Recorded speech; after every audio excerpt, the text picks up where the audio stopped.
Our main protagonist, Sal Cooper, was the family's strongest shadow. Murder, arson, espionage, and like their codename, Shadow were the ones who did all the dirty work. After dedicating his life to the family, he was abandoned and humiliated by his family's enemy. He was accused of betraying their family and colluding with the enemy for his own personal gain. It was his own master who declared to order him an immediate execution. To summarize everything, he was pierced through the heart with 1,000 swords, deceived by a master he trusted by casting the shadow oath on him from the day he became a shadow, feeding him with his own strength, stripping his own gifts for his own use. In the end, the man who had sworn not to accept his fate died together with his oppressors but still died unjustly. Fortunately, he had an unexpected rebirth. He came back from hell with hatred. Though he returned as 3 years old, he swore not to let himself make the same mistake. Kill evil servants and demonic beasts, reversing the past life relationship. From being the illegitimate son of the family that everyone hates, to the terrifying strongest sword saint of the continent. And these are just him returning the favor and avenging himself. The exact story begins in the hall where Sal Cooper was kneeling on the ground while holding his sword in front of the master he trusted and the whole guards of their family. This is the time when his master, Alan, ordered an immediate execution of Sal in the name of the Cooper family head. Sal grits his teeth out of anger knowing that he was treated unfairly. Before the guards could kill him, he swung his sword while he uttered that all of the people in their clan were such pretentious lying beasts, who should rot in hell. He was able to go near Alan and pointed his sword at him. He was trembling since he was pierced on his chest from behind before he could strike. The life he had dedicated himself to his family became something the family sacrificed instead. While he was attacked from behind, he also wondered if his story would really end this way. Before he died, he swore to definitely rip all of the people who betrayed him if he would be given another chance to live. The last thing he recalled is his blood dripping, and all of a sudden, he found himself out of nowhere lying on the grass. Shockingly, he was in the body of a kid, but at first, he wasn't aware. He was full of scratches all over his body, and he was surprised by the fact that he was still alive. He gets up and moves like a shadow, and he doesn't notice that there's someone heading to him. He was puzzled, wondering where he was, but he also felt that the place was very familiar. The person who entered splashed water on his face. It was a lady servant ordering him to clean himself quickly since there was someone who would take him somewhere. Sal felt insulted by the elder's attitude toward him. He stares at the lady with anger, but the lady servant slaps his face so hard and says, "What's with that rotten gaze? You little brat who hasn't even grown all his hair yet, dare to defy me." Sal fell on the ground and he was so wet. He turned his head around and found his reflection in the water that spilled on the floor. He chuckled evilly knowing that he returned to the time when he was 3. He clenched his fist while repeating the word that he was really reborn. As I had said, Sal Cooper was the Cooper family's shadow in his previous life. Together with the other shadows, he endured the family's cruelest training since a young age. Doing murders, arson, espionage, like their codename Shadow, doing all the hidden dirty work for the family. As rewards, the family also presented them with endless riches and glory. Thus, they, shadows, willingly endured the hardships. As the illegitimate son of the family, he was determined to change his fate of getting bullied by others. He was talentless, and so he trained to death to make up for it. He was neglected, and so he took the initiative to fight for the family. To fulfill his orders, he beheaded enemies and laid waste to cities. In the end, after countless slaughters, he obtained the victory for the family. He thought his family would welcome him with precious rewards, but he didn't expect to be framed. And thus, he learned the harsh truth behind the existence of shadows. Alan even proudly said that he cast the shadow oath to Sal from the day Sal became a shadow. According to him, the strength Sal obtained from his growth will also be continuously transferred to him, while every injury he receives will be transferred to Sal to suffer. As for the glory or money, it's just to entice dirty, pathetic bugs like Sal as per Alan. Sal doesn't like the way Alan talks toward him and just casually calls him a pathetic bug. In the end, he used all his strength to swing his final strike in rage. But Alan still dared to smile ironically after he was able to slash his shoulder. A flame appeared and the wound of Alan slowly vanished. The flame went inside Sal's body, and at that moment, he understood that it's blood magic, which is the reversal shadow of, and stole back all the power that was taken away from him by his master, Alan. He was spitting blood as he felt severe pain instead of Alan. He knew that his life had reached its end. And now that he was reborn, he swore not to let the same mistake happen again. At this moment, his stomach suddenly growled and he realized that he felt like he hadn't eaten for 3 days. Luckily, he saw a rat roaming inside. He stares at it with an evil smile on his face as he thinks of eating this to satiate his hunger first. He didn't feel disgusted with it since rats in his previous life were more delicious than human meat. While he was about to eat it, someone entered his room. It was two men calling him trash. The men walked toward him and informed him that their young master Alan wanted to see him. He was grabbed by the men while he was puzzled while trying to remember this stage of his life. He recalled that this is the moment he was chosen as Shadow, but all his memories regarding the initiation had disappeared, which he believes must have been the time he was cursed with the blood magic Shadow Oath. He slightly smiled, thinking that he won't let it happen again. He bit the men's hands, leaving a scratch. Both men were mad at him. He successfully freed himself, and one of the men told him not to be arrogant. The man tried to catch him, but he slid and reached the sword. He then slashed the man's arm mercilessly, and the man screamed in agony. The other guy was dumbfounded as he could not believe that a 3-year-old kid knew how to use swordsmanship. Sal at the same time was smiling while staring at the sword, thinking that the perfect opportunity for his revenge had come. Shadow Oath is a form of ancient blood magic where the caster, who is the master of the oath, only needs to pay the price of a small amount of blood to make the target become his shadow. The shadow will be unable to harm the oath master and have to suffer the injuries sustained by the oath master in his place. At the same time, all the growth and abilities of the shadow will be transferred to the oath master. Due to the cruel nature of the magic, the Empire issued an order 100 years ago to destroy all grimoires with records of shadow oaths, preventing anyone from using it. After what Sal did to the guard of Alan, he was still called together with some other kids. Alan slapped the guard who brought Sal upon knowing that his two men were defeated by just a mere kid.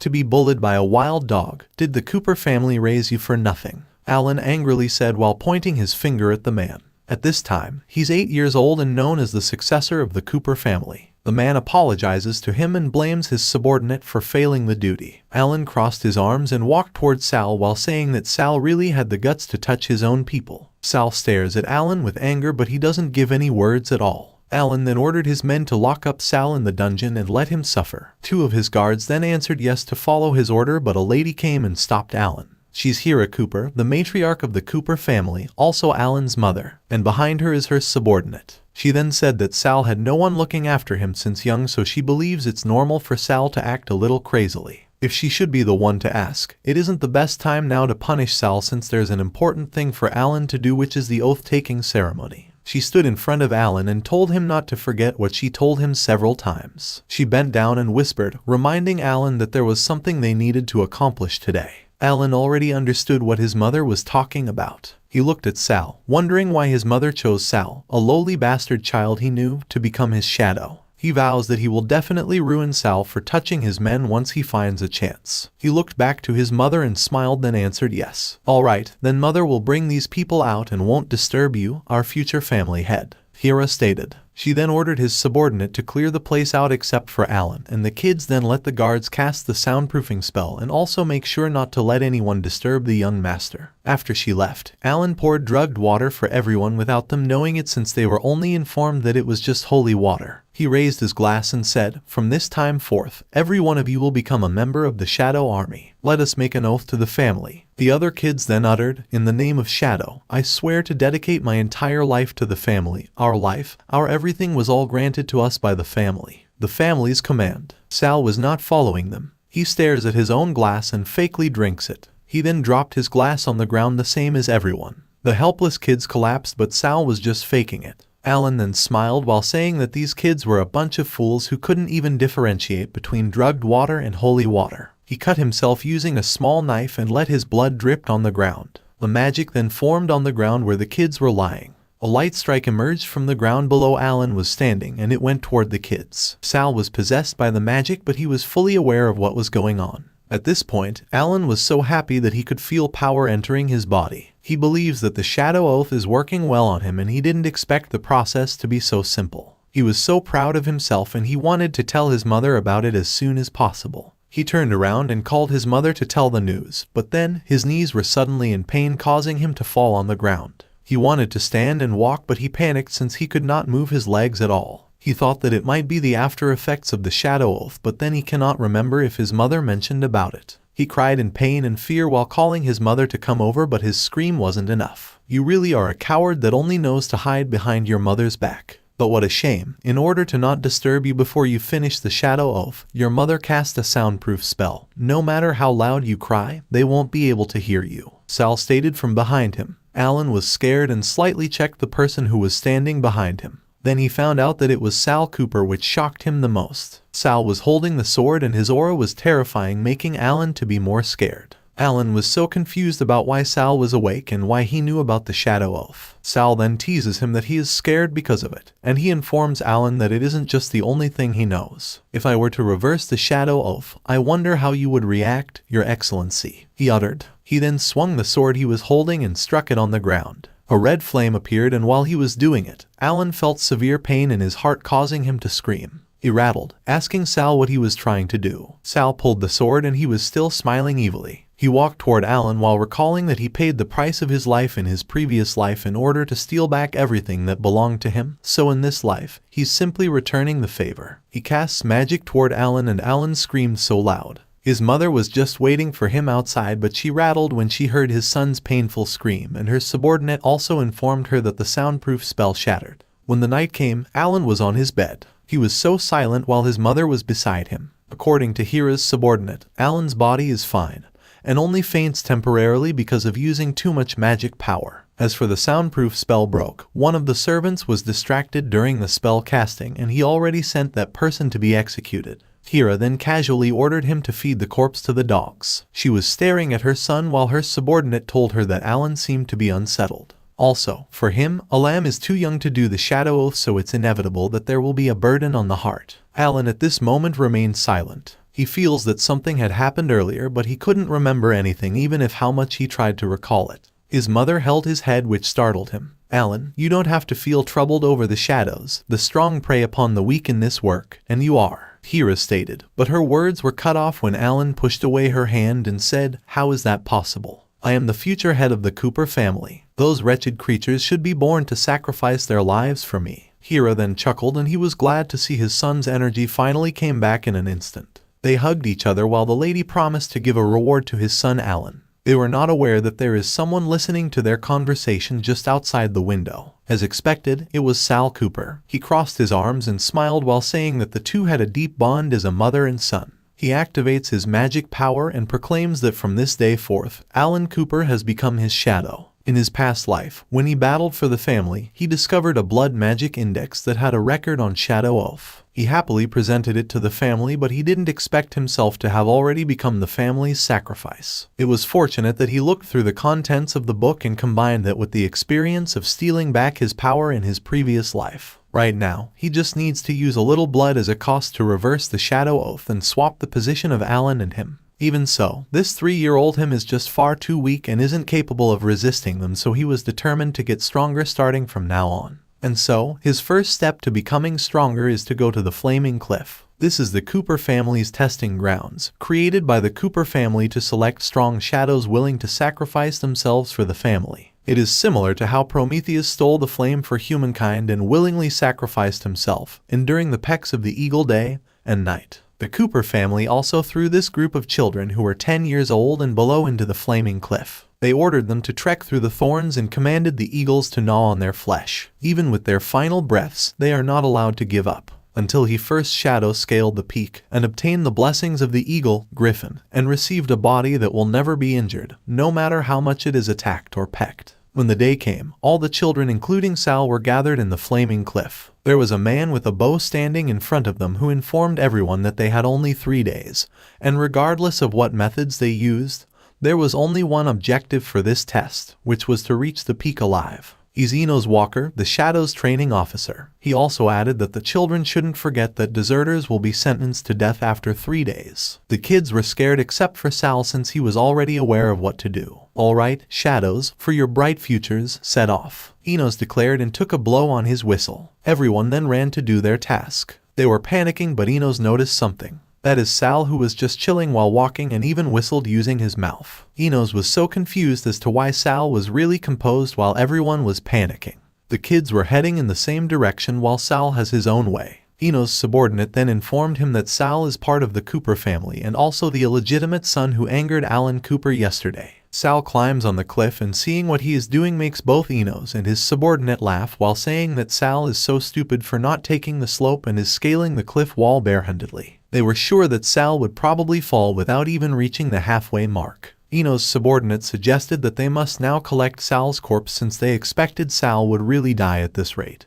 But then, Ino said there was no need for it. He was holding a clock and said, I suddenly thought of an interesting idea. Now is the perfect time for that guy to show up. After saying that word, an eagle then shows up which scares the children knowing that it's a monster. After a while, Sal managed to climb to the top of the cliff and found the corpses of the kids who were gnawed by the eagle helplessly. The eagle's eyes were dazzling while staring at Sal. Sal was hanging on the cliff while Ino's was staring at him. He angered young Master Alan yesterday. Why don't we take this chance to remove him by borrowing the griffin? Ino said while reaching his bow. He aimed his arrow at Griffin, the eagle, while saying that he would make the young master happy. He shot his arrow and only intended to hit a little feather of the eagle. Sal at the same time safely reaches above the cliff. Griffin was mad for daring to attack him. He charged at Sal to vent his anger while saying that foolish humans wanted to die. He tried to attack Sal, but Sal jumped away to avoid its beak. He activated his magic power and jumped to the eagle's body. He was confident since he learned a lot from his previous life. He was standing at the eagle while he concluded that the only way to quickly scale to the peak and obtain Griffin's blessing was to tame it. He raised his flaming sword and attacked it to the eagle. It turned out that Griffin is an S-rank male monster, a 4-star danger level,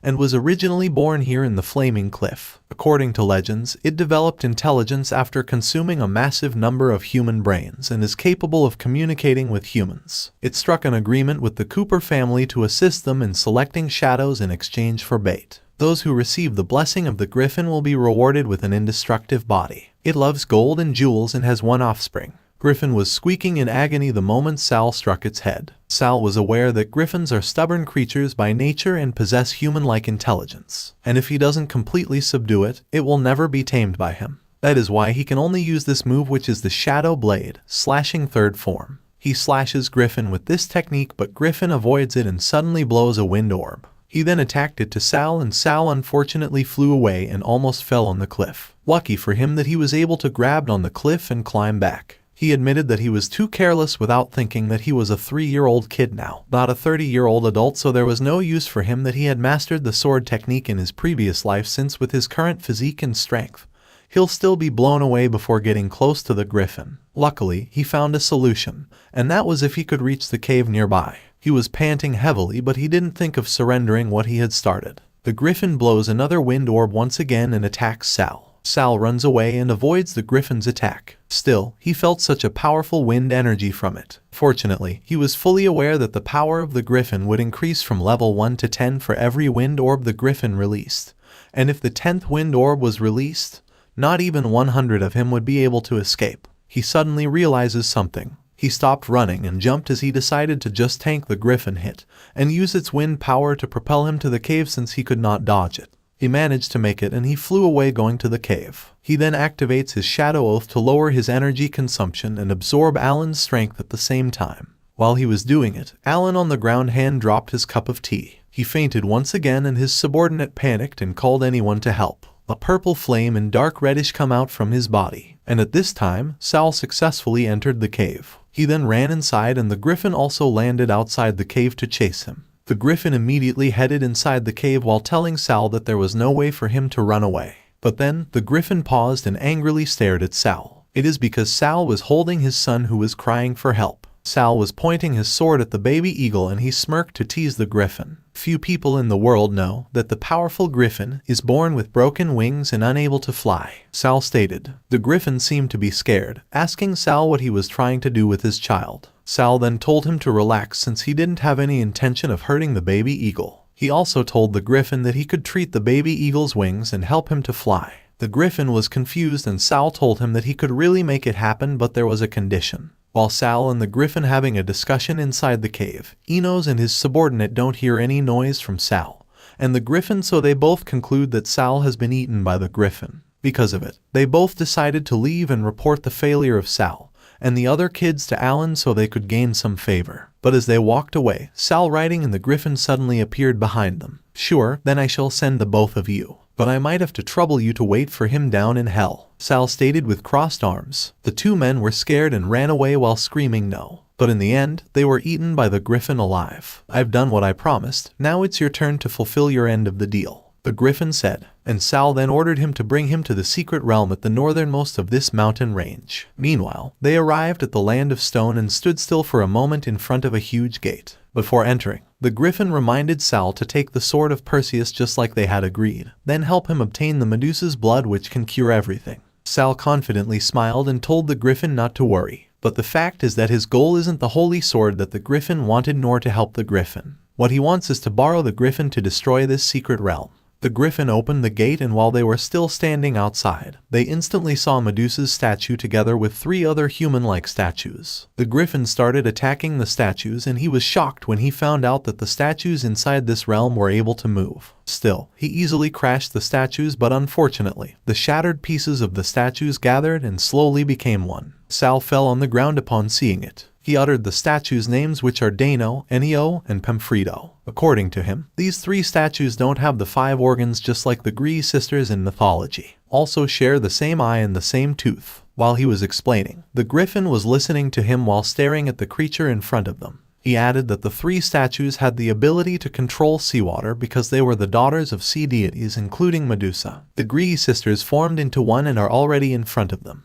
He screamed run, and the Gree sisters cast a strong wave of water on them. Sal and the griffin ran, but then the griffin said there was no point in them running away. What he wants now is for Sal to find a way to get the sword that he wants. Sal acts to be scared while saying that he is searching for the sword. At this moment, the griffin concludes that they'll both die in this situation since the place is about to collapse. Sal assured the griffin that he was really searching for the sword's whereabouts, and he even said that he was checking the wall as there might be a way written on the runes at the wall. But deep inside him, he was glad that the secret realm was about to collapse, and he was looking forward to seeing everything in the realm be buried. He was running away, heading to the secret tunnel that he discovered in his previous life. He suddenly pauses as he realizes that the amount of destruction at this time isn't enough. Griffin, the runes say to remove the eye from up there. They will stop attacking then, he said. The eye above the wall was staring at them. The griffin then charged to it to follow what Sal said. He then removed the eye using its mouth. After that, the Gree sisters stopped casting an attack and suddenly melted.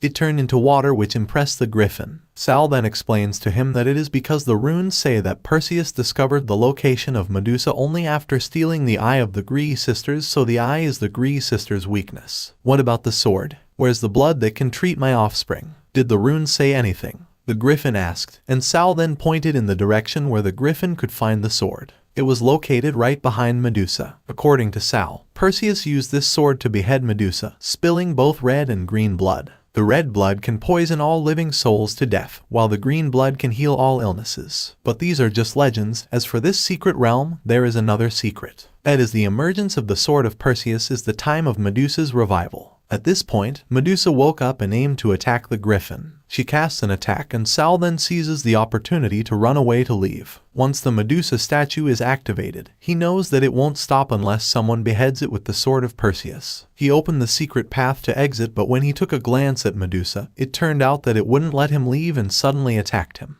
He was lucky enough to avoid it. He slid on the ground while staring at Medusa. Medusa's eyes were dazzling. She possessed an azure flame, and Sal was confused as to why Medusa was attacking him. He wondered where's the griffin, but then he found that the griffin was hiding on a rock. You can tell at a glance that this guy won't be easy to deal with. I'll leave the rest to you, I don't want to die, the griffin said. And this is the first time Sal discovers that the griffin has the skill to shrink itself. Medusa was hissing. Sal runs away while Medusa keeps on attacking him. Fortunately, he passed this secret realm once in his previous life, so he's not out of options. He runs at the Knights of the Round Table, planning to acquire the shield first. He knew that he would then be able to use the reflection of the shield to lower the risk of looking directly into Medusa's eyes and turning into stone from carelessness. At the same time, he can also shield against Medusa's gaze attack. After acquiring the shield, he was able to block each of Medusa's attacks. Still, he was struggling a little because of the strength Medusa had. Unfortunately, he flew away and vomited blood the moment Medusa attacked him with its full force. He falls to the ground and realizes that the shield isn't enough for him to survive. In addition, he knew he could not run away since the secret realm was already destroyed by Medusa. And with the level of his talents, he knows he can't wield the sword of Perseus. But then, a part of him believes that he won't confirm it unless he tries. He also concludes that he would surely die in this realm if he didn't give it a try, which is why he dashed to the sword and grabbed it. He was willing to put everything at stake as long as he would survive. He lifted up the sword and he was shocked by the fact that he easily picked it up, which he never expected. He was grabbed by Medusa, but he didn't panic at all since his mind is still wondering why he grabbed the sword easily. He knew that his talent rank was too low to hold the sword, so he couldn't believe what just happened. He recalled back then in his previous life when Alan belittled him for wanting to hold the holy sword despite that he's just a D-rank talent. He was tied to a cross while Alan and Hiro were standing in front of him and talking. During that time, Alan told his mother that Sal was still conscious so he might know that they were going to strip his talent away from him. Hira then told him that simple amnesia magic would be enough to settle the problem so he shouldn't worry about anything. He recalled that Alan stole his swordsmanship talent. Surprisingly, Sal possessed the power that came from the sword. He was covered with flame which shocked the griffin. He was clueless about what was going on, but then he instantly realized what was happening to Sal now. That is because Sal actually broke off the bind unscathed. Sal stares at Medusa with anger and Medusa becomes scared with the aura Sal has. Sal swung his sword and he seemed to have a monster complexion. In his past life, he possessed a sword talent that might have been S rank or higher. But the matriarch used some form of magic to strip him of that talent and gave it to Alan, then erased his memories. But now, he finally knew the truth. After dealing with Medusa, he immediately collects Medusa's blood and he suddenly guffaws, which confuses Griffin as to why he acts differently all of a sudden. His eyes were dazzling while he was thinking that everything becomes more and more interesting.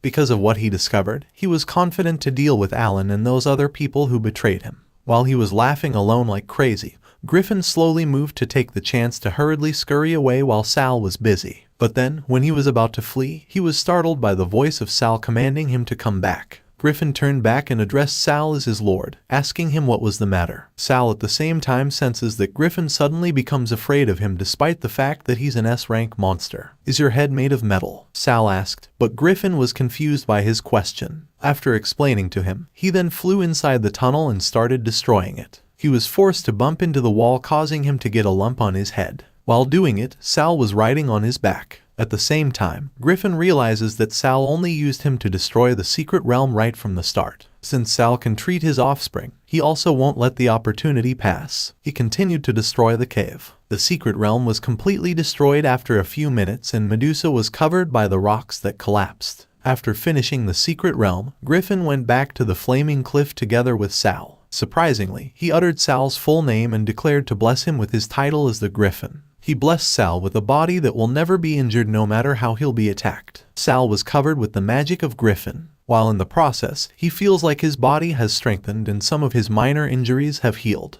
He knows that it would be good for his sake to know that reducing his body's injuries means he won't need to constantly transfer his injuries to Alan anymore, which could make the matriarch suspicious. Furthermore, he concludes that he must hide his S-rank sword talent for now so he won't be inviting unwanted trouble. After giving him a blessing, he then handed Medusa's blood to Griffin and instructed Griffin to give it to his offspring so that the baby eagle's wings would be healed. Griffin immediately accepted it and let his offspring drink it. The healing process immediately started and the baby eagle finally flew with happiness knowing that he was now perfectly fine. Griffin, on the other hand, was so glad to see his offspring's energy come back because of Sal's help. It only knows how to fly now, but if it doesn't accept a master before it comes of age, it will be a stupid bird in the end. Sal stated, but Griffin didn't understand what he meant. "Nothing, I'm just giving you kind-hearted advice as a stranger. After all, you also became strong only after you accepted a master, right?" Sal added. Griffin agreed to him knowing that he wouldn't have awakened his intelligence and become even stronger if his master hadn't fed him human brains daily. His master had already died for 100 years, so he doesn't know where he could still find a powerless and ruthless master just like the previous one he had.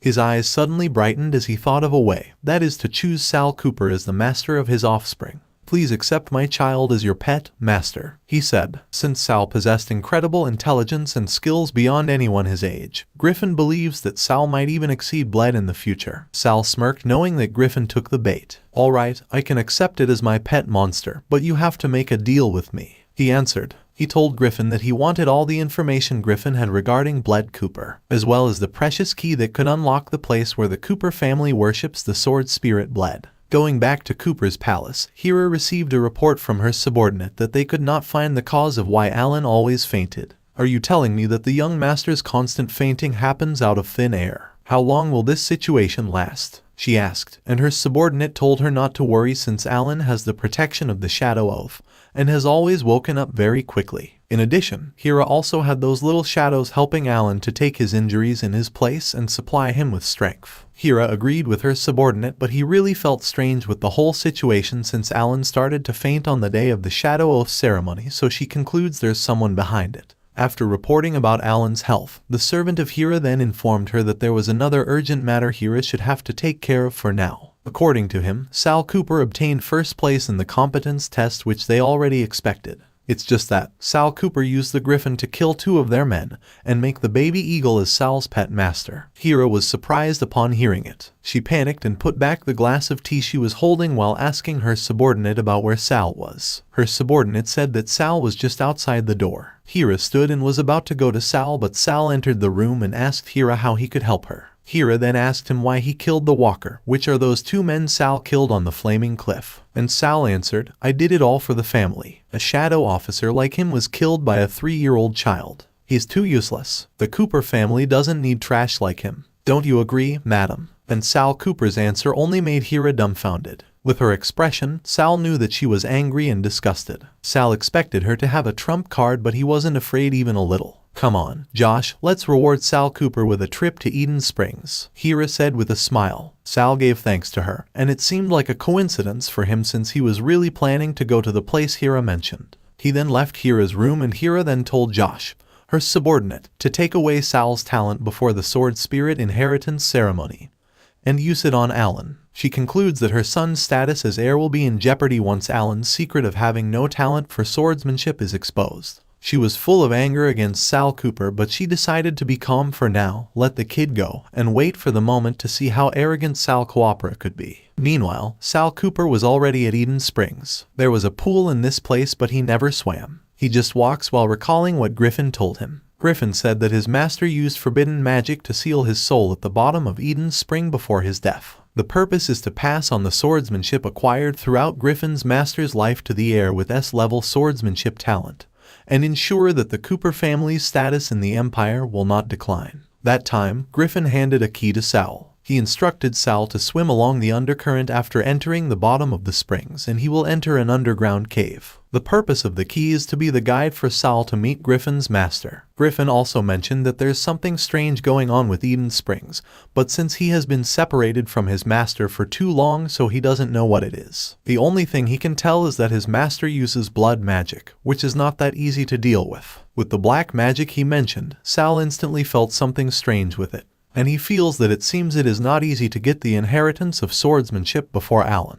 While he was thinking, the kids in the pool knew him as the first placer winner in qualifying and training, and he also tamed Griffin's cub, which made them amazed. What's so great about that? He's just a son of a prostitute, that's all, the boy said. He's Lucianja, Reynolds' little henchman, and beside him is Reynold Oles, the son of the Copper's coachman. Congratulations. I didn't realize you could run like a skinny monkey and get to the top of the mountain first, Reynolds said while facing Sal. Lucian then laughed because of what he said, and at the same time, Sal recalled that both of these men in his previous life were his subordinates on the surface, but in reality they were pawns placed by Alan, and they're the ones who made those unfounded charges and accused him of collaborating with the enemy and treason. These men were also used to getting away with things because they got Alan's backing. He was not responding to Reynold, which made Reynold feel insulted and clench his fist, planning to punch Sal while saying that he would like to see if Sal's indestructible body would work. Sal remained silent, but he caught Reynolds' fist, which shocked the kid. "All right, I'll show you," Sal uttered, then squeezed his arm. Reynolds screamed in agony. Lucian was worried for him. He grabs a knife and grits his teeth while charging at Sal, but then he trembled the moment he struck an attack. It turned out that he hit Reynold instead of Sal.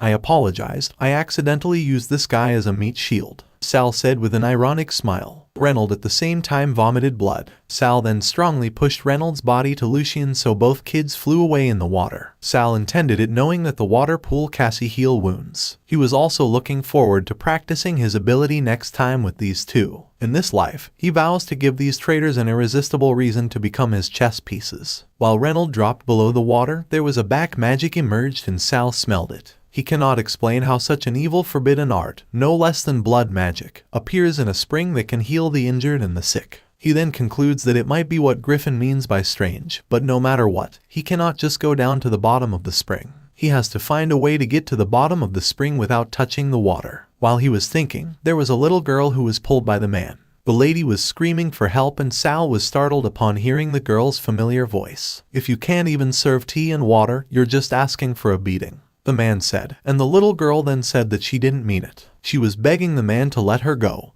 and Sal at the same time stared at the girl knowing that she was Andrea. The man pulling Andrea's hair was mad as he felt insulted when Andrea answered him. He was about to hear the kid, but before he could do that, he was suddenly sliced in half, and the last person he saw was Sal, who was holding a sword while staring at him. The little girl was dumbfounded while the kids ran away to report Sal for killing someone. Sal didn't care about them. Instead, he went to Andrea, extending his hand, and asked her if she was fine. Andrea was too stunned to speak. In her perspective, Sal is a prince in her eyes. Since she didn't reach Sal's hand, Sal thought that the lady was scared of him, especially since she can see the girl trembling while still sitting on the ground. He looked away at the lady without knowing that the lady's eyes sparkled while staring at him. "Thank you for saving me. My name is Andrea, what's yours?" she said. At this time, Sal Cooper recalled the time when he was with Andrea in his previous life. Andrea is a healer type who also treats him if he gets hurt. She was his best friend in his previous life and she possesses a magic talent that surpasses anyone in her age. They had fought together temporarily for a few days too.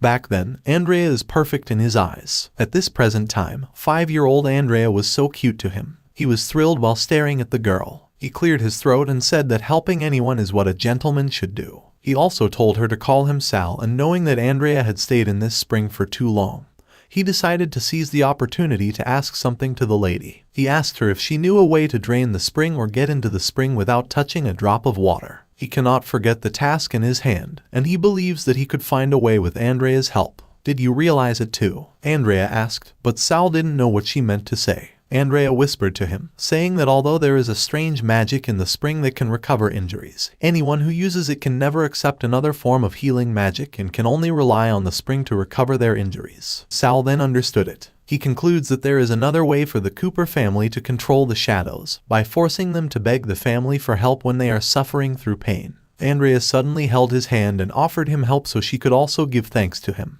That is to let him enter the spring without touching the water. She doesn't wait for Sal's response and immediately activates her magic power. It covered her and Sal. According to her, this magic is called duck magic, which enables people to become like ducks. Ducks can dive into the water without wetting the insides of their feathers. Sal smiled knowing that this magic is really called isolation magic, and he believes that Andrea only named it by herself just like what she was in the past. At this time, the guards of the spring came to catch Sal for killing someone. He immediately ran away while pulling Andrea's hand. They dived into the pool and no guards dared to chase them into the water. Sal went deeper. He feels the undercurrent of the spring, so he concludes that this area of the spring might be the place Griffin mentioned. Andrea was giving him a signal since they could not talk in the water. She was telling him that they could not go down deeper and she wanted them both to leave quickly.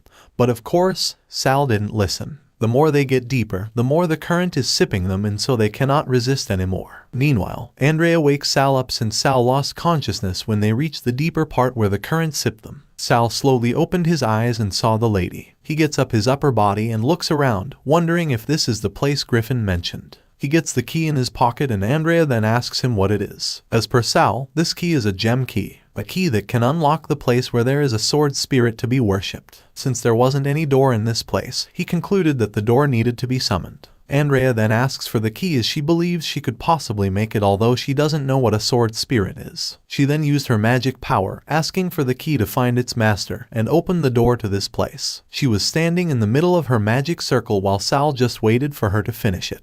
But then, Sal suddenly felt a danger coming. There were flower beasts that appeared and instantly attacked them, so he immediately grabbed Andrea and jumped away. They landed on the ground and he made sure Andrea won't get hurt. The area gets smoky, then Sal finally sees the portal that appeared in front of them. This time, he noticed that Andrea was unconscious. He then carried her and transferred her to a safer area. He knew that he didn't have a choice but to let Andrea rest for a while. He then puts his palm on Andrea's forehead and activates the invisibility magic that Andrea taught him in his previous life so she wouldn't be easily discovered if there is danger. In addition, he's expecting to face an ugly battle before he can obtain the inheritance of the sword spirit. He slowly entered the portal without knowing that there were corpses inside. As he entered, he flinched upon seeing thousands of corpses, and above these bodies were the murderer. This monster was holding a lady. His face was scary. He looked at Sal and declared that he had a guest. Eden Spring, on the surface, is a medicinal hot spring, but in reality, it is a sensual place where the Cooper family keeps their concubines. And in this moment, Sal realizes the true fate that awaited them. He discovered that all of them became nourishment for the sword demon.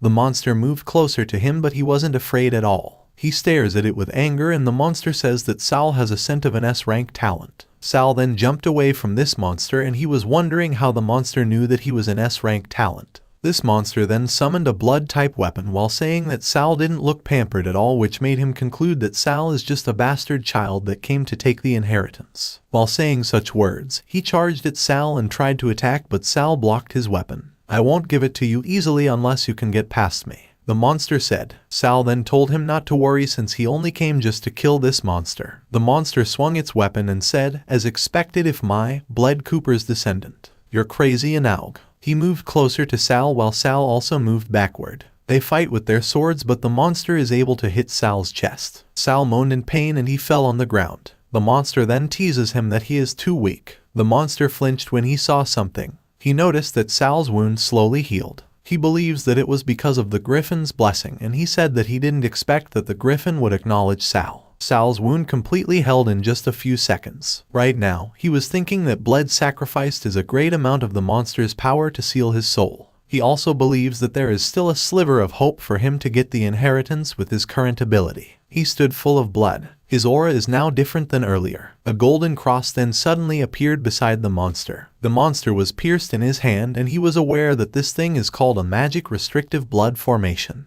He was crucified and he screamed in so much pain. "You've been dead for too long, and you didn't know that in these 100 years, the Empire has already researched and developed techniques to deal with blood magic," Sal stated. At this time, he planned to take the monster's heart and forcefully receive the inheritance. The monster screamed no, but he suddenly smiled while Sal pointed the sword at him. Shockingly, he freed himself from the cross, and Sal was puzzled thinking what just happened. The monster jumped away from him while laughing so loud to tease Sal, and he said that Sal was so interested. He also stated that it had been a while since he played with a little mouse. Blood dripped from his hand and he uttered, "The game is already over, I'm not playing anymore." Because of the blood fell on the ground, the blood spirits were summoned. At the same time, the monster admitted that Sal really does possess some ability and talent. It's just that they're not enough to earn his sword technique inheritance. The blood spirits started to attack Sal. He confirmed that the sword demon really had such powerful strength as it was able to use blood to control blood spirits. He tried his best to block the attack of the spirits, but then it was too many, so he got slashed on his back. The spirits were floating, and Sal observed that the attacks of these spirits were too concentrated. He then activates a holy sword protection, and he plans to use the sword of Perseus to resist the magic. Unfortunately, the sword demon tapped the protection that Sal casts, and it instantly shattered to pieces. Sal was dumbfounded. The sword demon choked him and then lifted him up while telling him that he should know that after a cat is done toying with a mouse, the mouse will be eaten.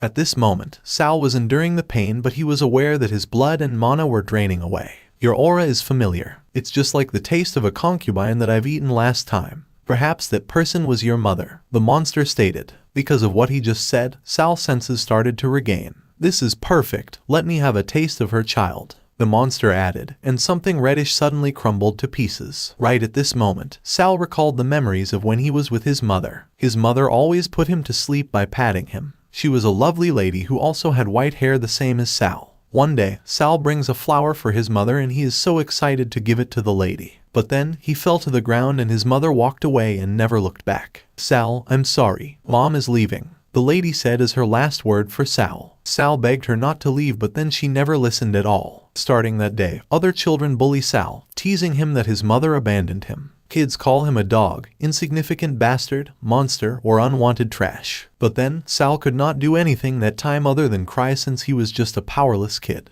Back in the present time, Sal got furious and screamed, "Mother definitely did not throw me away." Then he flustered when he saw the monster widely open its mouth, ready to eat him alive. Sal's eyes flame. He then stabbed the monster, believing that it was this creature who unalive his mother. Blood splattered from the monster's chest. He screamed in agony, but he was still holding Sal. He knew that Sal used a blood feast attack, so he was confused about how Sal knew his blood magic. He then pushed away Sal and roared so loud. He was furious, believing that Sal was willing to burn his blood just to kill him. He believes he has used too much of his strength releasing the blood spirit, so he needs to consume more women to replenish his strength. He then approached the dead lady behind him and immediately consumed her. Was it delicious? Sal asked. And since the monster didn't respond, Sal jumped toward him and said, I'm asking you if my mother was delicious. Sal was smiling devilishly. The monster looked at him, but he still stabbed him without any hesitation. However, he suddenly saw his mother uttering his name. She looked so sad and seemed like she missed Sal so much. Sal felt sad, but he knew it was just an imagination. He pushed his sword deeper into the monster's head. He then pulled his sword and the monster fell on the ground. The monster is still breathing and wants to eat more concubines so he can still survive. But of course, Sal won't make this monster consume another female. He stabbed the monster a little. He was widely smiling at him, ready to kill him. The monster's blood continued to splatter. He didn't want to die, so he begged Sal not to kill him. He even told Sal that he could possess Sal's sword and become his sword spirit and enhance his power. But for Sal, this monster isn't worthy at all. He then eliminated the monster and the blood exploded. The blood formed into a circle and swordsmanship inheritance will be imprinted within the body after absorption. Sal was so down, thinking that he almost forgot he had been motherless since birth. He believes that all of those memories that come inside his mind are just his pathetic delusions. For him, he was a pitiful monster. All of a sudden, a shadow of his mother appeared, telling him that he wasn't a monster, and she told Sal that she had always been by his side. Sal turned around as he heard someone call her name. It was Andrea. She rushed to Sal with a worried face and she asked him if he was okay. She was panicking when she saw Sal covered in blood. Are you hurt? Let me heal you, she added. But Sal never responded. Andrea then healed him by holding his cheeks and Sal was out of words. In the previous life, Andrea also met the same fate as the concubines eaten by the monster. Recalling it made Sal sad and suddenly hugged Andrea. Andrea was shocked by his behavior, and while hugging her, Sal told himself that he would not let tragedy repeat itself in this life. As the monster mentioned earlier, Sal used a blood feast attack. It was blood magic that cost the user's own blood. The condition of this magic is a divine grade treasure sword. It sacrifices the user's blood to the holy sword and greatly increases the weapon's attributes before the blood is fully burnt. The disappearance of the sword spirit demon caused a commotion within the family, resulting in the sentencing of all guardians of Eden Spring to death. And after witnessing Sal's ruthlessness, the servants never dared to bully Andrea again. Amidst the lies, Sal is accused of being the cause of the sword spirit's disappearance, but without evidence, the matriarch can only intensify the persecution. Confinement, withdrawing blood, and poison, but Sal survived all of them unscathed. 4 years later, at Cooper family training ground, a man flew away as he was attacked by Alan. Alan pointed a sword at him. The sword already had blood since Alan injured the guy without any guilt. The guy was begging for mercy, but then Alan believed that the guy wanted to defeat him with a low-level ability. The guy then replied that he wouldn't dare to defeat him knowing that he was powerful. At this time, Isak's family head, Sukyu Isak, stated that he had long heard that the esteemed family's young master, Alan, was born with S-grade swordsmanship talent. And after witnessing how Alan fought, he confirmed that the said rumor was true. He was having a conversation with Cooper's family head, Duke Leon Cooper. He was coughing as he was flattered after hearing an appreciation comment from Hugh. They then turned around the moment they both heard the guards screaming. It turned out that Sal entered the training ground with a sword. He was complaining that the people on this ground were too noisy. The guards then rushed toward him with their swords, but then Sal activated his Shadow Blade skill, causing his sword to flame with an azure color. He swung his sword with Sword Wind follow-up attack, and all the guards who planned to attack him were harmed and flew away. The guards were knocked down instantly and none of them was able to go near Sal. Everyone inside the ground, including Hugh and Leon, had witnessed how Sal easily defeated 3 men in just 1 blow. Hugh was shocked by the number of moves Sal made. And according to him, ordinary people the same age as Sal would still be in the position of Iron Sword Apprentice. But Sal has clearly reached the stage of Silver Sword Guardian, which was clearly incredible. At this time, Alan was furious, thinking that Sal dared to steal his thunder. He was clenching his fist out of anger. He pointed the edge of his sword at Sal, then said, "Hey, do you dare to duel 1 round with me?" Sal then smirked, and he was thinking that if Alan's talent from the previous life was stripped from him, then he concluded that Alan's true ability this time would be weaker. "Sure," he replied. He agreed to the challenge from Alan as he wanted to take this chance to see Alan's skills. "Bring it on," Alan said with a confident glare. But his real intention is to kill Sal, believing that he can have this chance to pretend to act as if he killed Sal accidentally. The guards and other people inside the grounds surrounded them, and of course, none of them cheered Sal. They were cheering for Alan as the young master of the Cooper family. Alan then charged at Sal and swung his sword, but Sal easily blocked it. Alan was confident that he could win the match. But then, Sal is more confident than he thought. Use more force, young master. Is Madam not feeding you enough? Alan was flustered because of what Sal said. Sal then swung his sword and Alan slid backward. Alan was furious. It was impossible for him what Sal did, since his mother told him that with his current strength, no one was his match in their family. He charged at Sal once more, but then Sal deflected his attack, so he turned the other way around. Sal clearly feels that Alan is very weak, that even the magic power imbued onto the sword is thin. For him, it was obvious that it was artificially enhanced. Right now, he realizes that he was just worried for nothing. At this moment, he confirmed that Alan doesn't have swordsmanship talent at all. "Let me show you what a real strike looks like," he uttered while jumping toward Alan. Alan was so scared. He was staring straight at Sal, but he wasn't able to move because of fear. Sal then attacked his eyes using the Shadow Blade Thrust third form. Alan moaned in pain. He fell on the ground while holding his eyes, and the guards immediately ran toward him with worries. Alan was screaming that his eye was in pain, and upon witnessing his failure, Hugh laughed very loud and said, "Looks like I judged wrongly. Young Master Alan's ability is nothing much. Those servants he defeated just now weren't acting, were they?" Leon was annoyed with the words coming out from Hugh, and he told him that he was being disrespectful. Hugh then apologizes and never forgets the fact that his younger sister was engaged to Alan. However, he doesn't want his younger sister to be married to a useless man. "You're worrying too much. If the royal family hadn't granted this marriage, who knows if your sister would even have been able to get married?" Leon replied with annoyance. His words made Hugh angered and commanded him to repeat what he said. Hugh turned around and told Leon that he wouldn't disturb him any further, and he reminded him not to forget their two families' joint operations in 10 days. The moment he left, Leon felt so much angered toward his own son, and he never denies the fact that Alan is really trash for being so weak. "What is that little shadow called?" he asked, and his lady servant then replied, "Reply to master, his name is Sal. He's the child of one of your mistresses." As of which mistress, it wasn't recorded. Leon then realizes that Sal is also his son, and he believes that Sal's sword talent is good because of him. He then commanded his lady servant to bring Sal to his study room, and the lady servant replied yes. Leon went back first to his study room, and Sal came after a few minutes. "Master, what are your orders?" Sal asked. At this time, Leon was staring at Sal, but he couldn't sense any talent power at all. A part of him believes that Sal intentionally hiding his true ability to steal the position of heir in the future. For him, it was too crafty,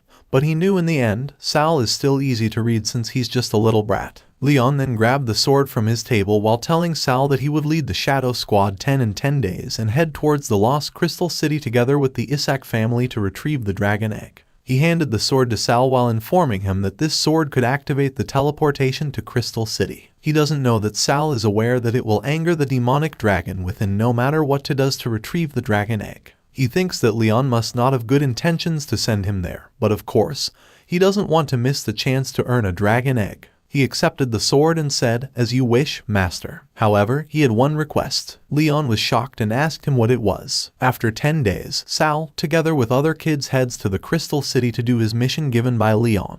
Andrea was together with him. The girl was riding to the griffin. She was a little bit worried. She asked Sal if he informed the family head that she came along to serve Sal. She wanted to know if Sal asked permission, knowing that it was not appropriate for her to sit all the way. Sal then told her not to worry since it was fine. "They don't mind, right?" he asked, and the kids behind him were terrified and answered yes. Meanwhile, they arrive in the Crystal City but never see a crystal and the dragon egg. Someone then came and said, "To think that the Cooper family's elite team doesn't even have the basic knowledge about Crystal City. What a joke." She's Gloria Isak, the head sister of the Isak family and Alan's fiancé. Behind her were several armored knights. She then looked straight at Sal and said that it was nice meeting her. She introduced her name while extending her hand, but then Sal never reached her hand and just turned around while telling Andrea to stay with the griffin since he would be soon out. Gloria was so annoyed by the fact that Sal dared to ignore her. Sal went directly to the altar while Gloria was calling him, informing him that she was talking to him. "Miss Gloria, if we don't activate the portal together before the sun sets, this trip will be waste," Sal said. He was annoyed that she met Gloria in this life again, a troublesome woman. He then grabbed his sword while telling himself that he would just pray that the bird Mio could successfully finish the mission given to it.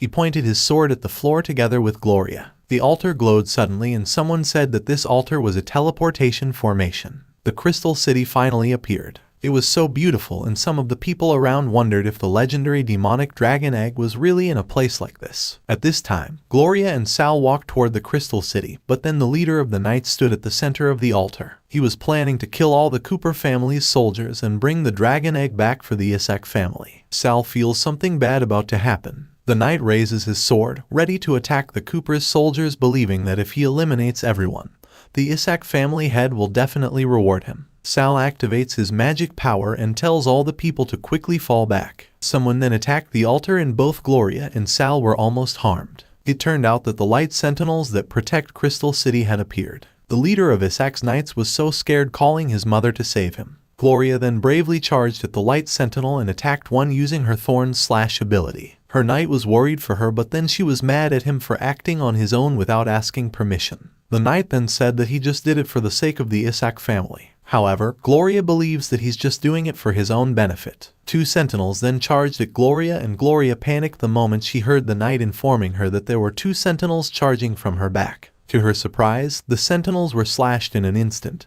and it was because of Sal. All shadow, heed my command. Get into formation. Sal screamed. All the kids' soldiers under his command then quickly moved in a circle formation and pointed their swords on the floor. A dark magic power then appeared and seemed like Sal was controlling it. The sentinels gathered and were howling. Sal was looking forward to seeing if the power of light was stronger or if their power of shadow would win. As he attacked the sentinels, everyone from the Isak family was shocked, witnessing how the sentinels were easily eliminated by him. They were surprised to see one of the Cooper family members incorporate magic into swordsmanship, and one of them said that Sal is already powerful despite the fact that he is just a kid. At the same time, Gloria was speechless. She was blushing as she was impressed how Sal was pretty good at fighting. The moment the sentinels disappeared, a red crystal appeared, absorbing the power. Sal was satisfied with it as he also immediately rose from Silver Sword Guardian to Gold Sword Guardian. In front of them is a hole where he can enter the crystal. He then put the crystal in its right position and the ground suddenly shook. They then felt that the altar was descending and they all immediately climbed onto the altar, knowing that the secret passage to the dragon's den was now open. The altar continuously descended, and as they went lower, they heard an unfamiliar noise. They reached the lowest part after a minute,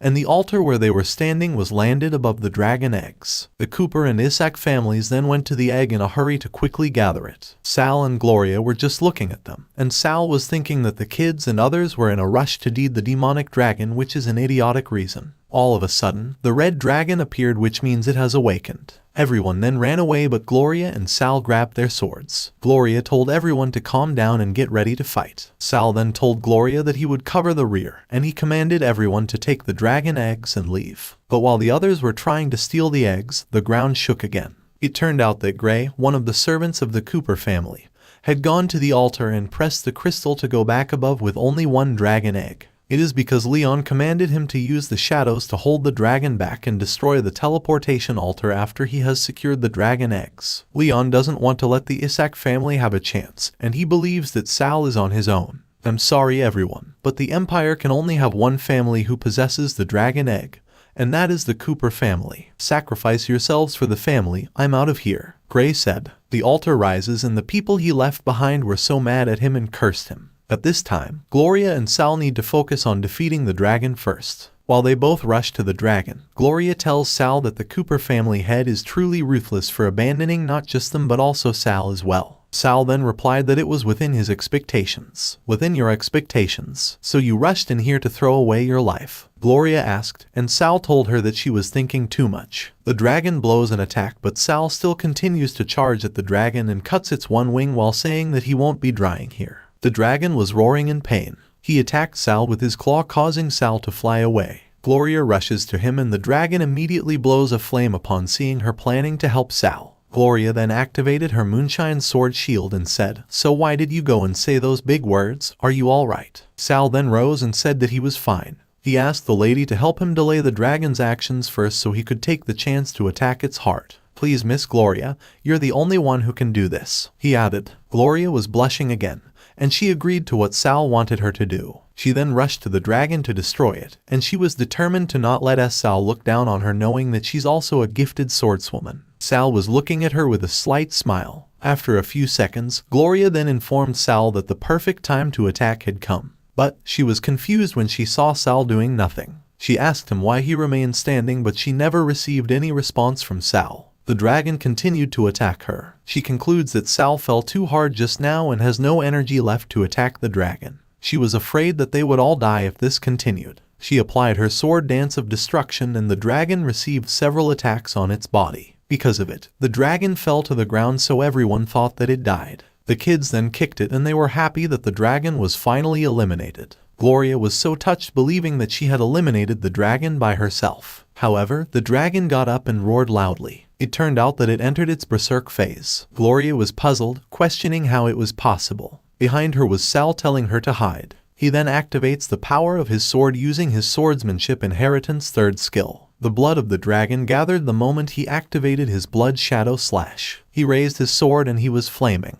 The dragon's blood disappeared as it transformed into 2 clones of Sal. Condense, he uttered. Everyone was surprised that he was able to transform the dragon's blood into his clones. Not only that, but they noticed that Sal suddenly changed into a new holy grade treasure sword. Gloria and her knight knew that it was blood magic. As per Gloria, it is a forbidden magic, and the Empire only allows the Cooper family head to use it against enemies on the battlefield. She has heard that the sword spirit in Cooper's family has disappeared. She was annoyed when she realized that Sal intentionally stood back and waited for her to draw the dragon's blood. "Sal Cooper, you bastard. You actually used me," she screamed out of anger. "Heh, so what if I did?" Sal replied while charging at the dragon together with his 2 clones. He jumped toward the dragons the same as his clones, and he recalled that he was an abandoned pawn in his previous life, so in this life, he promised he wouldn't sit idly and await his demise. The blood shadow slash ability that he used is a gold swordmaster level that utilizes the blood of the enemy to create temporary blood clones, enabling a group assault. Without any hesitation, Sal beheaded the dragon in front of everyone. The dragon's head dropped to the ground, and Gloria, together with 2 other kids, ran towards Sal in happiness since Sal defeated the dragon. But Gloria was flustered when Sal pointed his sword at her and told her not to come near. Sal was coughing, his veins were showing. He was holding his face, and there was a purple aura emerging from the sword he was holding. He remained standing, and he saw his reflection below him with the monster on the spring holding him. "Sal, do you think that you can rest easy after killing me? You will become like me, needing to eat more flesh and blood to maintain your strength," the monster stated. The monster pointed his finger at Gloria and the others while telling Sal to enjoy himself killing them. This monster was pulling Sal's hair. Sal was stuttering and he suddenly screamed that he wanted more blood. He charged at everyone and everyone was so afraid of him, believing that Sal overused blood magic and had been demonized. When Sal was about to kill everyone, he saw Andrea, begging him to stop what he was planning to do. She also uses her power to help Sal get back to his senses. Sal kneeled on the ground as he lost consciousness. He feels like he dropped with some blood while Andrea wanted to reach him. Meanwhile, Andrea looked so worried at Sal. She woke up Sal and Sal finally regained consciousness. She was glad that Sal was now awake, and she informed him that she used purification on him so he wouldn't be demonized for now. She also said that the others were now fine. She stood while singing a lullaby. Sal was clueless as to why she was so excited. The lady then carried the dragon egg while saying that it was completely fine and was the only remaining dragon egg. It was because of Andrea that they captured Gray. As per Andrea, she didn't tell the Isak family about the dragon egg. And Gloria has already left with her team, so Sal doesn't have to worry about not completing the mission. She was hoping that Sal wouldn't be worried now. Sal then gave thanks to her, but she said it wasn't because of the egg that he was worried. Originally, the Griffin was supposed to take Andrea to a prearranged location and then lie about her accidental death so that she could leave the family. He was mad at the Griffin for not completing a simple order. He was about to slash the Griffin, but Andrea stopped him and told him that they must talk about it first. The Griffin was sad and afraid. He explained that it wasn't his fault at all. It is just that Andrea was worried about Sal and insisted on entering the secret realm. Sal is still mad seeing the Griffin's wings get harder and learns to talk back to him. The 2 kids with Sal suddenly called his name and charged. Sal thought that these kids were showing their true colors and were planning to snatch the dragon egg away from him.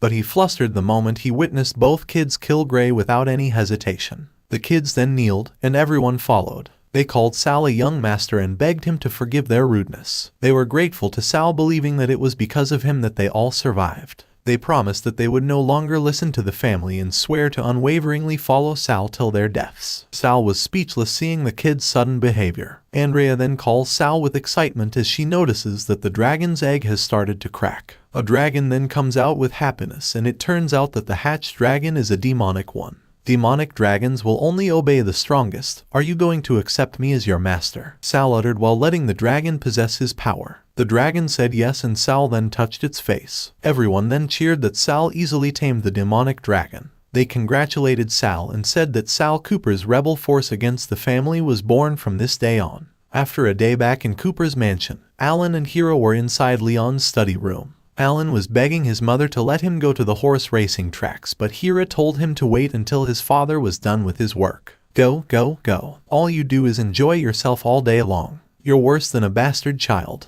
Did you know that Sal Cooper Kid not only slew the demonic dragon but also tamed its offspring? Leon angrily said while slamming the table with a piece of paper in his hand. It's not the child's fault. Why are you mad at him? If our Alan had gone, he would have definitely tamed the demonic dragon. Hira replied, and of course, Alan agreed with her. Hira then grabbed Alan with her to accompany him to the racetrack today instead of his father. They exited the study room of Alan, and Alan then rushed, ordering his servant to give him his horsewhip. Hira was covering her mouth with her fan and asked Josh about how the research on deprivation magic was going. Don't worry, madam, we've successfully completed the research. We are only waiting to find a test subject with S-rank talent. Once we've ensured that it's possible, we will immediately use it on Sal Cooper. Josh replied, not bad. This time, I will definitely get rid of that brat, Hira said with a giggle, and the brat she was referring to was Sal. 5 years later, Sal grew up and Andrea still purifies him so he won't be demonized. But this time, he was fully purified, which means he won't be demonized in the future,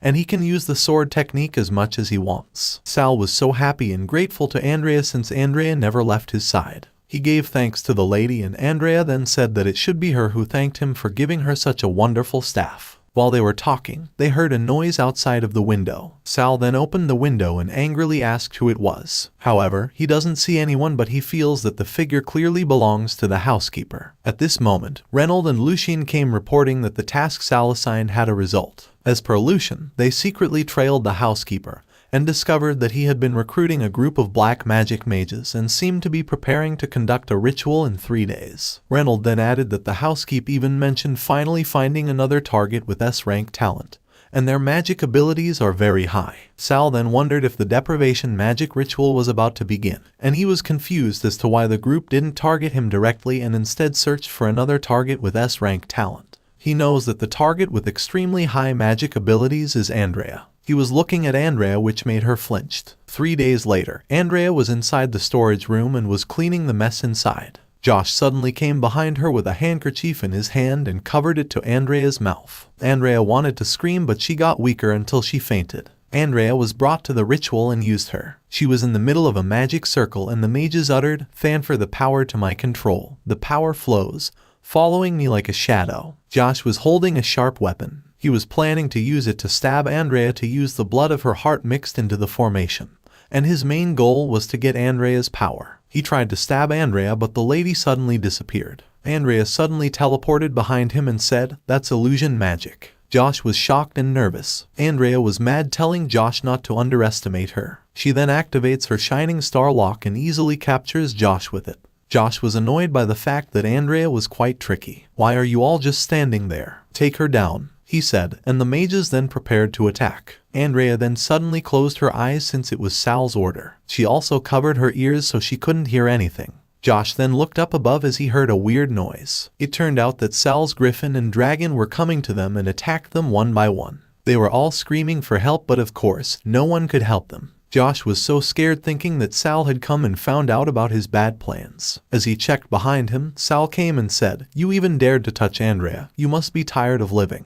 Josh uttered Sal's name, and Sal left a small scratch on the face of Josh and asked him why he was targeting Andrea. Josh then replied that it is because deprivation magic can only be used once on a target, and to ensure that Alan will receive Sal's talent, we have to find a human test subject, so please spare my life, I'm just following orders, he added. Sal was flustered after he discovered that Andrea was in danger because of him. Sal then told Josh that he could let him go, However, there were consequences. He cut his hand a little and dropped his blood on the magic circle where Josh was kneeling. Josh was panicking knowing that Sal was doing a shadow oath. Sal grabbed Josh's hair and commanded him to go back and tell the matriarch that the deprivation magic ceremony was successful and could be conducted on him immediately. Otherwise, Josh should know what will happen to him. Josh then asked him why and Sal replied, "Why? Naturally, it's to expose Alan's true colors." The next day morning, Josh went to Hira and told her that the deprivation experiment had succeeded. Of course, it was a lie and it was originally Sal's order. Behind them was Alan, inviting Gloria to tour the garden with him, but then Gloria didn't want to come with him. Hira was smiling upon hearing the report of her servant. She then asked him if he was certain and Josh replied absolutely and stated that the upcoming full moon coincides with Alan's coming-of-age ceremony. A perfect time to act. "Good, you've done well," Hira said. She thought that her long-cherished wish was finally coming true, and her main intention was to make Alan the future head of the family and the future strongest man in the empire. "Miss Gloria, are you playing hard to get?" "What a shame, I've seen through it," Alan replied to Gloria. He wanted to get close to Gloria since it was his mother's order, and he knew every lady wanted to be with her, so he believed he could easily get Gloria. However, Gloria pointed a sword at his neck and said, "Play hard to get. Is a useless young master like you worthy of becoming my fiancé?"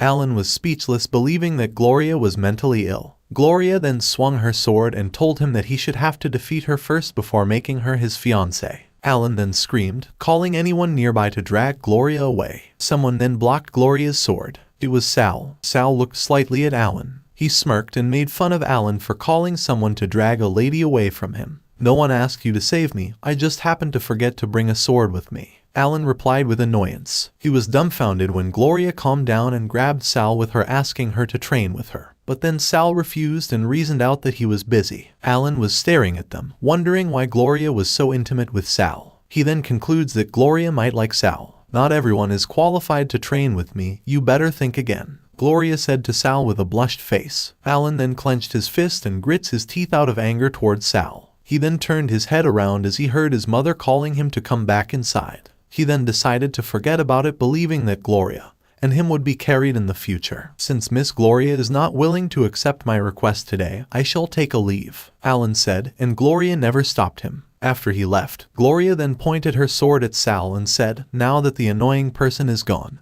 if you don't agree to train with me, I will attack you immediately." Sal then agreed to train with the lady, but he wanted her to promise him one thing. Gloria then commanded him to say what it was, and Sal then asked her to introduce him to her brother Duke Isaac. The night came, Sal and Hugh Isaac finally met. "I have a way to cancel Miss Gloria and Alan's engagement, but I hope that you can lend me the Isaac family's heirloom, the illusionary time box," Sal stated. But then, it only made Hugh speechless. In the previous life of Sal, Duke Isaac was not satisfied with the playboy Alan and was also unwilling to ally himself with the Cooper family. He repeatedly proposed to cancel the engagement but was constantly rejected by the royal family. So in this life, Sal wanted to take advantage of it. However, Hugh slashed a little on Sal's face and called him an arrogant kid. "Is an engagement blessed by the royal family something that can be cancelled by the likes of you? You dare to talk about conditions with me?" Hugh stated, "Likes of me? Only someone like me can solve your problems," Sal replied while summoning his sword. This sword made Hugh shocked and concludes that Sal Cooper is the real S-rank talent. Sal then charged toward him and attacked him, but he blocked it. Sal then said, "Since the engagement can't be cancelled, we just have to destroy that trash, young master, isn't it the same? What do you think, Duke?" And at first, Hugh Isaac was out of words. 1 month later, the Cooper family's bastard children were gathered in the hall. "Madam, everything is ready, but Sal Cooper is not among the bastards," and the young master went to search for him. Josh said. Hira then replied that she knew, so she ordered Josh to go and help Alan. The children don't have any idea why they were called, and they have the guts that it is to emphasize Alan's status as the heir so that they can be his dogs without worry. At this time, Leon Cooper was outside the hall, and one of his servants informed him that the guests were all seated. They also informed Leon that he followed his instructions to begin. Leon was about to enter, but then Hugh showed up and said, "What a coincidence, Duke Cooper. Care to talk?" "Duke Isaac, I don't remember inviting you," Leon replied. Hugh then said that he would definitely come to enjoy the excitement since it was his future brother-in-law's coming-of-age ceremony. Sal and Lucian were hiding on the side. Sal then said that everyone had come, so he told Lucian that it was now the time to activate the illusionary time box. Lucian then fled and went straight to the illusionary box to activate it. The kids then uttered, "Gates of the Abyss, shadow-woven fantasy, illusionary time box, virtual realm open." They all pointed their swords to it and it then instantly activated. Sal was inside the hall. He was looking above. Alan suddenly came with a glass of wine. "I finally found you. Why are you hiding alone here?" Alan said. "That's all for today. Thank you so much for watching. I hope you guys enjoyed. If you wish to have another part of this recap, please give us at least 2,000 likes. Please don't forget to comment and subscribe to our channel for more content like this. Until next time.